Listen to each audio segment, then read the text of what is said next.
नमस्ते। आज तपाईहरुलाई मैले असार 15 को दिन खेतीमा ल्याएको छु। यो खेती हो कोशी प्रदेशको जोराहाट स्थित यो टंक खतिवडा जी को खेतमा लिएर आएको छु। यहाँ खेतालाहरू प्रशस्त मात्रामा हुनुहुन्छ। धान रोप्दै हुनुहुन्छ, कोही धान रोप्दै हुनुहुन्छ, कोही बिउ उखेल्दै हुनुहुन्छ। धानको बिउ पछिको धान रोप्ने यो बिउ हो, धानको बिउ यसलाई उखेल्दै हुनुहुन्छ। गाभा पनि भनिन्छ, धानको गाभा। उहाँहरू धमाधम बिरुवा उखेल्ने काम गर्दै हुनुहुन्छ। यो बिरुवालाई यता लगेर उहाँहरूले रोप्ने काम गर्दै हुन्छ। ल उहाँहरूले त्यो रोप्दै गफ गर्दै हुनुहुन्छ। ल उहाँले बिउ फ्याक्दै हुनुहुन्छ। यसरी हेर्नुहोस् है कसरी फ्याक्नुहुन्छ। यसरी फ्याक्दै हुनुहुन्छ बिउ। ल तपाईहरु आफ्नो परिचय दिनुस् त फेरि एक राउन्ड। यता तपाईबाट तपाईको नाम भनिदिनुस्। मेरो नाम सुनिता खतिवडा। ल उहाँ हुनुहुन्थ्यो सुनिता खतिवडा। अर्को हुनुहुन्छ गोमा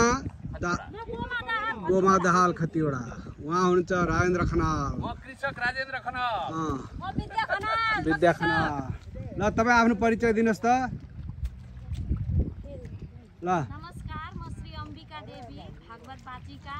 आज हामी विराटनगरबाट हरियाली विराटनगर भनेर जुन अभियान सुरु गर्नुभएको छ, पारुल दाइ त्यसको संयोजक गरेर हिँडिरहनु भएको छ। सबै साथीहरू पनि उपस्थित भएको छौँ। अनि मलाई पनि अत्यन्त यो रुख रोप्ने भनेपछि भागवतमा पनि धेरै यस्तो प्रशंसाहरू, रुखको बारेमा धेरै ज्ञान, त्यो महत्त्वपूर्ण ज्ञान चाहिँ मैले प्राप्त गरिसकेपछि नेपालमा यस्तो राम्रो राम्रो कामहरू पनि सुरु गर्नु भएकोमा चाहिँ मलाई पनि यसमा चाहिँ सहभागिता जनाएर आज फेरि हामी नेपालीहरूको असार 15 जुन मुक्तिमा एक गाँस खाएर एक मुठी खाएर चाहिँ मासु फलाउने भनेर यो यसरी भन्ने चलन पनि छ। हाम्रो पूर्वजहरूले, हाम्रो अभिभावकहरूले यसरी भन्ने पनि गर्नुहुन्छ। र हामी आज यस्तो सुवर्ण अवसरमा उहाँहरूको टिकादायीको यो खेत रहेछ। यहाँनिर सबैजना आहा कति रमाइलो हेर्नु त। हामी यसरी माटोमा आफ्नो खुट्टा गाडेर अनि हातद्वारा चाहिँ यसरी रोपेर धान रोपेर चाहिँ हामीले अत्यन्त राम्रो शुभ कार्य गर्ने हाम्रो पूर्वजहरूले यो रीतिरिवाज राखिदिनु भएको छ। यसमा हामी स्वस्थ पनि भयौँ र हामीले अन्नलाई त्यसरी मान्नुपर्छ। अन्न खाएर हामीले जस्तो अन्न खान्छौँ त्यस्तै मन बन्छ। जब मन राम्रो भइसकेपछि अनि मात्र हाम्रो जीवनमा अत्यन्त राम्रो जीवन आनन्दका साथमा बिताउन सक्छौँ। त्यसैले यति राम्रो शुभ कार्यमा आज मलाई सहभागी बनाउनु भएकोमा पारुल दाइलाई विशेष धन्यवाद, सम्पूर्ण टिमलाई विशेष धन्यवाद। टिका दाइको खेत रहेछ, उहाँ सम्पूर्णसँग भेट गर्ने मौका पाएकोमा म धेरै धेरै मुरी धन्यवाद दिन चाहन्छु। र सबैलाई असार 15 को शुभकामना पनि भन्न चाहन्छु।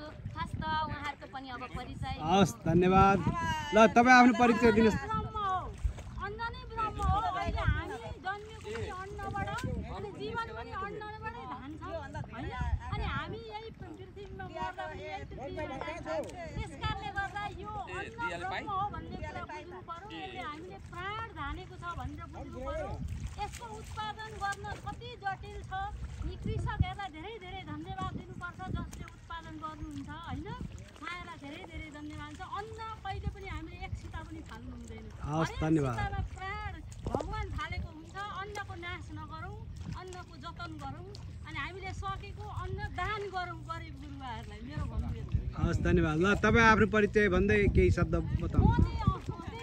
म आफू खेती गर्दिनँ होइन। म अब जागिरे मान्छे, अन्न किनेर खान्छु र पनि अन्नको हामीहरूले ट्रिटमेन्ट गर्नुपर्छ। ल तपाईँ आफ्नो परिचय गरिदिनुहोस् त सम्झनाजी। अलिक साह्रो बोल्नुहोस् है, परिचय दिनुहोस् न।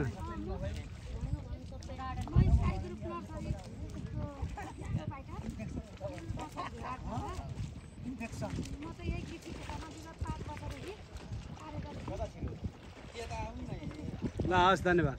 ल तपाईँको पालो आइसकेको छ टङ्कजी, तपाईँ आफ्नो परिचय गर्नुहोस्, दिनुहोस् त। मेरो सम्पूर्ण पारुलजीले बोलिदिनुहुन्छ। म अलिक कम्ती बोल्ने मान्छे हो। होइन अहिले चाहिँ यो अभियानमा सबैजना जोडिएका छौँ।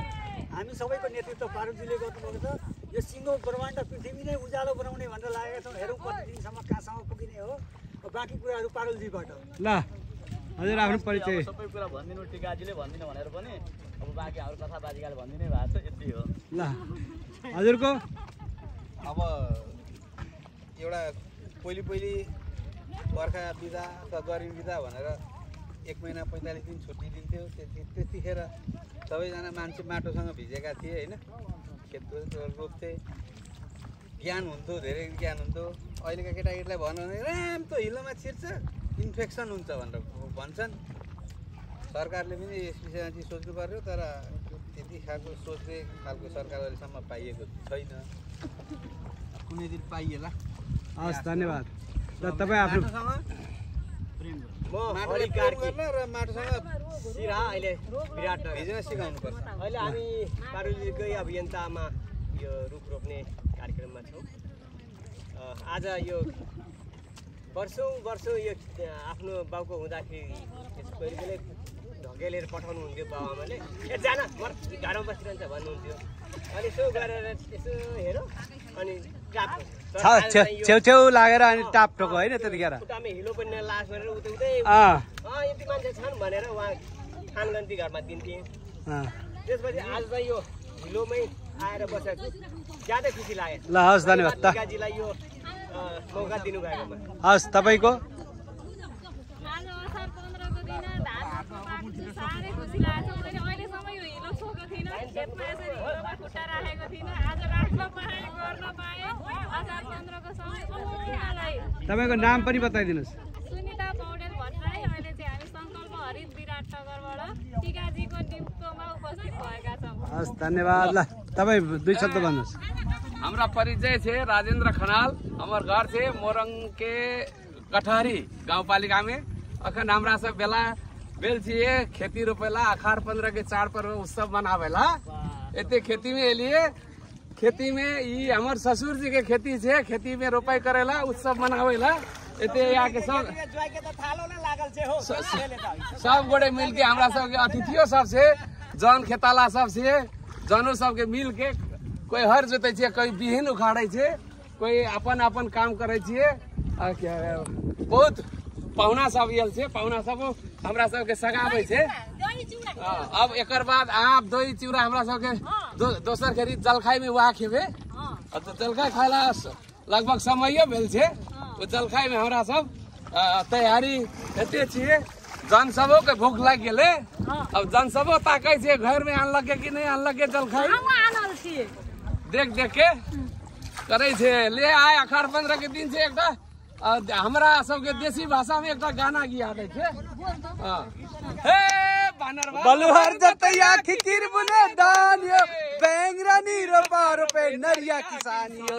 हे डॉक्टर बाबू बखड़ी बेराम रे, हमर बखड़ी बेराम है। एकटा दुकान में गुगनी बादाम रे, एकटा दुकान में गुगनी बादाम रे, एकटा दुकान में बानर वालो हर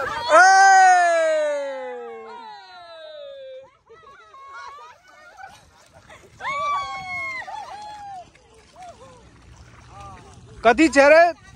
नाम कथी छे? हाँ हाँ मंगली ऋषिदेव। मंगली। तोर नाम?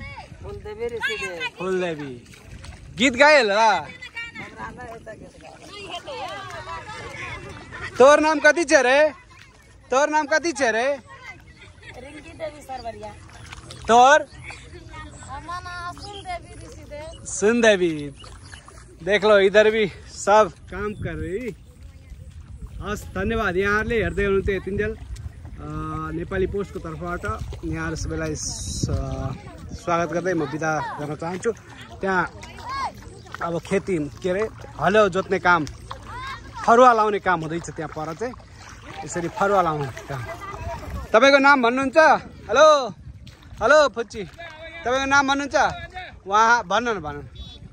एवा एन्जल पनि आउनु भएको छ। उहाँ पनि यहाँ खेती अघि एकछिन रोप्नुभयो, अब रोपाइँ गरेर अब यहाँ चाहिँ हजुर म विद्या खनाल हजुर विद्या खनालजी रमाइलो भइरहेछ हामीलाई आज असार 15 को सबैलाई शुभकामना मेरो पनि हस् तपाईलाई पनि तपाई पनि दिनुहुन्छ शुभकामना नमस्ते भन्नु नि त नमस्ते भनेर शुभकामना भन्नु ल